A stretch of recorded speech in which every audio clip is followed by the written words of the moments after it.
Hi everyone, thank you for tuning in to my talk. My name is Racine Rangel and I am a PhD student at the University of California, Irvine. And today I'm going to be talking to you about a changing coastline and how climate change is impacting the physiology of intertidal invertebrates. So to get started, a little bit about myself and my journey to UCI. I am from Nebraska, which is home of Arbor Day. I was born in Omaha, but then growing up, my parents moved about 4 hours west, further into the state of Nebraska, to a little town called North Platte. I am Latinx and I'm a first-generation college student. And I actually didn't see the ocean until I was 18 years old. So growing up, I only had access to lakes. So something like this. This lake was about 15 minutes from my home. And so I really only understood what a catfish was or carp. But then after graduating high school, I went back to Omaha where I did my undergraduate at the University of Nebraska at Omaha. And I graduated from there in 2013. And my undergrad research focused on agricultural runoff effects on the endocrinology of the fathead minnow, which is this little guy right here. So this fish is really cool. During mating season, the males turn this really dark color and their face gets really dark and they start growing these tubercles out of their face, which are kind of scary when you look at them up close. But they also get this really big fat pad on their head and it kind of grows all around their head, and they use it to wipe on the eggs since the male guards the nest and takes care of the eggs as they grow, and that fat pad helps keep the eggs free of bacteria and fungus. And so I was studying how things like corn pesticide runoff affects them, as well as things from cow farms like hormones affect their endocrinology.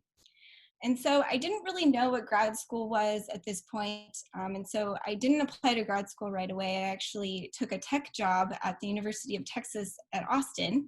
And I didn't start in Austin. I actually flew from Nebraska to Vancouver Island, my first introduction to islands, which is in British Columbia. And so I was working for a tech at UT Austin for Dan Bolnick, and we were studying the evolutionary biology of three-spine stickleback, which is this guy right here. And so in glacial lakes, the water is very cold, which is why we had to wear dry suits, and it keeps you warm when you're in water for the majority part of the day.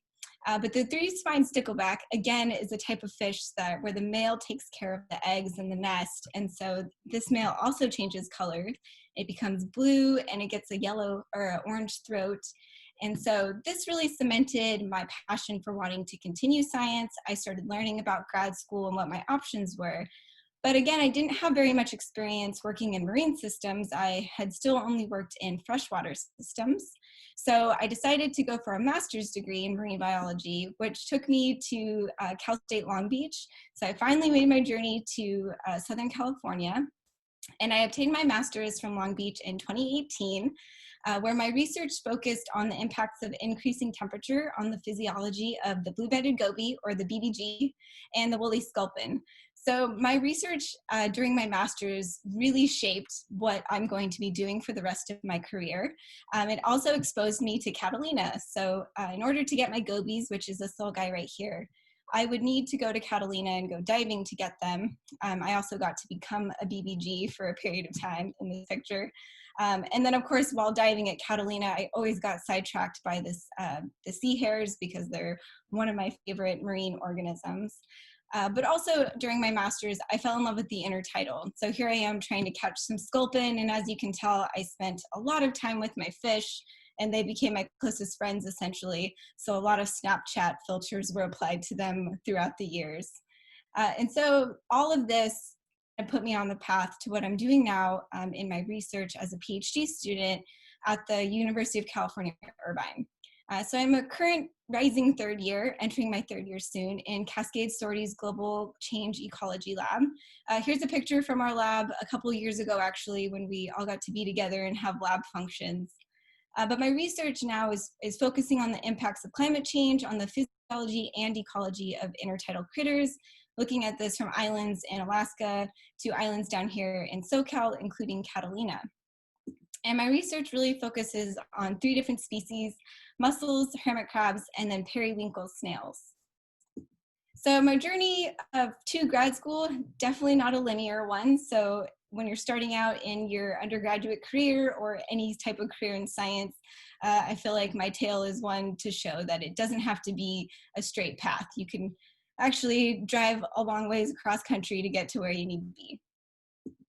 So for my research, I'm really interested in how the environment kind of shapes the physiology of marine species. And so here's a figure showing a heat map.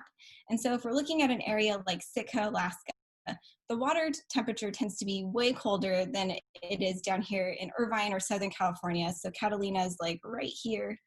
And so this natural thermal variation just occurs. And so I'm interested in how species are adapted or do adapt to these changes in natural thermal gradients. But I'm also interested in what this looks like under increasing temperature or increasing acidification. And this is really important and interesting because most marine species are ectotherms, so meaning their physiology is closely tied to whatever water temperature they're in. And so in the intertidal, just a brief refresher, I actually work in this area right here. So here's some periwinkle snails, hermit crab. I don't know why this guy looks so creepy, but I kind of love it. And then the mussels. So during my master's, I was working kind of subtidally in the kelp forest and the rocky reefs where the gobies were. And then now I work in this area that's only exposed during low tide. And so this is kind of a broad overview of my research and where I'm going with my research during my PhD. So I'm interested in the physiology of these three species, what that means for their metabolism, their shell composition. Mussels and snails make their shells. Hermit crabs tend to just steal their shells from these creatures, and how that translates into demographic rates like growth, reproduction, and survival. And I'm also interested in how these three species interact within the intertidal. And then adding a whole layer on top of that and what these relationships look like under increasing temperature and acidification. And I'm interested in how these species kind of deal with these different strategies just based on how they live their lives. So something like a mussel is sessile. They can't get up and walk away if they're unhappy with their environmental conditions. They're kind of stuck where they are. Comparing that to something like a mobile snail, which can kind of move around the intertidal, and then comparing that to a super mobile hermit crab. And I can tell you from experience, hermit crabs live by no rules or laws. They do whatever they want in the intertidal. So this really sets up my research in Alaska. So here's a picture of my field site in Sitka, which is on Baranof Island. It's called Johns Brown's Beach. And the Pacific Northwest in Alaska is just so incredibly beautiful, whether it be rain, snow, or sunshine. And so this is kind of getting at the first aspect of that research diagram, is how does climate change affect metabolism of these three different species? And so in order to ask that, I got to work on a really cool project where we were manipulating tide pools in the field. So we had pools that were heated. So we had heat bars that were in the pools that were powered by batteries. We had CO2 pools where we used yeast and sugar water to then create an acidified environment in the pools. And you can see in this video, there's a little periwinkle snail right here and right here. And then we had pools that had both treatments, and then pools that had no treatments or were control and just looking at that natural variation that exists.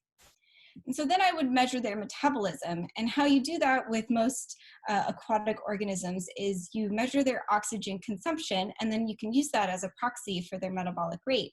And so what you do is you go ahead, you put your little snail inside of a chamber, and there's these little sensor spots that I use that I glue into my chambers, and it monitors the oxygen inside of that chamber.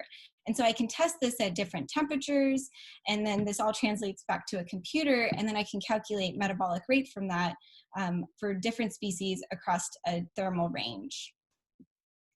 And so this brings me back to this diagram. So here I'm starting to answer, what does this look like for metabolism and also shell composition, but that's a whole nother story.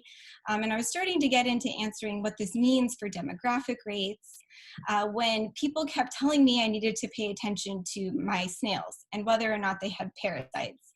And I was like, wait, they might have parasites? This is really interesting. Unfortunately, I didn't find any in Sitka, but this kind of stuck with me, and I've been researching it and getting into it a little more because when snails are infected with parasites, it can greatly impact their physiology and their metabolism. And so now I'm interested in incorporating this kind of biotic interaction into my research and what this looks like under increasing temperature and acidification. And so this brings me to my work at Catalina, where I'm looking at parasite-host interactions. And so here's a picture of Wrigley. There's the Miss Christie right here. And so what do we know about parasites in snails? Well, if you don't know much about them, I'll tell you right now, it's a very complicated relationship. And so how snails get parasites is actually from birds, and particularly bird poop. So there's eggs of the trematode parasites inside of the bird poop, and then the snail crawls across that poop and then gets exposed to these eggs. And then this is what a snail looks like when it's taken out of its shell, a very different morphology than you or I. And so as this trematode parasite grows, it moves throughout the digestive cavity of the snail, and then at a certain life stage and size, it becomes free swimming, and then it sheds out of the snail. So it doesn't kill the snail, but these are released back into the water. And then these free swimming parasites find a fish host, and then they get eaten by a bird, and the cycle starts all over again. And so this really complicated relationship may be getting even further complicated by temperature, because changing temperature may actually allow for parasites to extend their range or reestablish in areas where they were once eradicated.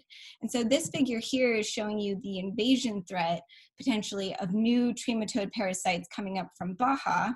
And so if we look at this figure here, Catalina is kind of hidden, but it's right in this area where it might be in the middle of maybe high invasion threat, maybe low to medium invasion threat. And so we don't really know much about the ecological consequences of changing climate conditions on marine host parasite relationships. And we already know that temperature itself, by itself, can have a lot of different effects on the reproduction, growth rate, and digestion needs of many different marine species. And so what do parasites do to this? Well, parasites by themselves can damage the digestive gland, they can slow growth, they can decrease reproduction of their host, and they can lower metabolic rate depending on what size the snails are. So this figure here is showing you oxygen consumption on the y-axis and then weight on the x. And they saw that at a specific size class, the snails actually had this decreased oxygen consumption, which means a lower metabolic rate. It means they're not growing as much, they're probably not eating as much. And why does this matter? Well, this other paper looked at how this can impact the community. So when snails were parasitized in the intertidal, they actually saw this decrease in consumption.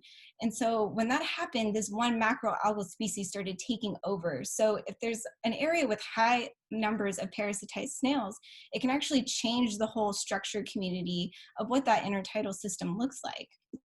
And herbivory, or that active grazing, because I like to think of snails as little lawnmowers in the intertidal going around chewing on things they might not even know they're chewing on, that can also be impacted by temperature and parasite status. So this paper really took both of these ideas and looked at them together. And so here we have consumption rate on the y-axis and temperature on the x. And so at that lower temperature, what they saw was in line with these other two studies, right? There was a decrease in consumption. They weren't eating as much. They probably had decreased metabolic rates. But then at this higher temperature, the infected snails actually ate more than the uninfected snails. And so this is really leaving an open-ended question of what happens to this relationship when we have increasing temperature. And of course, it's not all doom and gloom. There's growing evidence that MPAs by themselves can help increase ecosystem health by increased biodiversity or overall abundance against pathogens and parasites, or maybe new invasions of parasites. And so conservation status may allow for a little bit of resilience against negative stressors as we move into areas of warmer water or changing ocean conditions. And so we really need this baseline parasite prevalence data in order to help us better predict how populations will respond to these altered environmental conditions moving forward. And so luckily for me, Catalina is a perfect place to do this. Just on the island alone, there's 9 different MPAs, so I'm able to manipulate and ask these types of questions in real time in the field. And that brings me to my questions of what I'm trying to answer on Catalina is just determining what is the parasite prevalence on the island, and then how does increasing temperature affect that grazing rate of infected snails, And then how does the susceptibility of parasite infection differ within and without MPA status? And so I'll be looking at 3 different MPA sites. So this picture here is showing you Goat Harbor, which is an MPA site, and it's absolutely beautiful. And then looking at non-MPA sites on the island as well. And I'll be looking at 2 different species, those periwinkle snails as well as turban snails. And also lucky for me, the infamous bird rock. If you've ever been coming in on the boat at a certain time when the wind is blowing towards you, you know that that island does not smell good, and that's because it's covered in bird poop. So this will be the first place I'm going to look for parasitized snails, and I'll be able to count the number of birds on bird rock, figure out where the parasites are on the rest of the island. Then I'll be conducting grazing and metabolism experiments, and then conducting susceptibility experiments depending on conservation status. So sadly, I'm not on Catalina. I did get to go to Catalina in February. this picture is from on Bird Rock. And so I'm compromising, and I'm trying to find parasites kind of around UCI, and this is, we just got clearance to do this, and so here I am wrangling some snails at Corona del Mar State Beach, which is about 10 minutes from campus. And so this is what some of the methods look like. In order to get those free-swimming parasites to flow out of the snails, you have to heat stress them.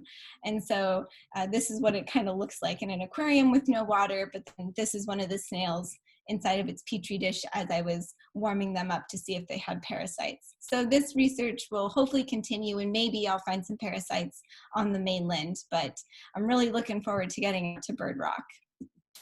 And so with that, I just want to say thank you for tuning in, and I'll take any questions.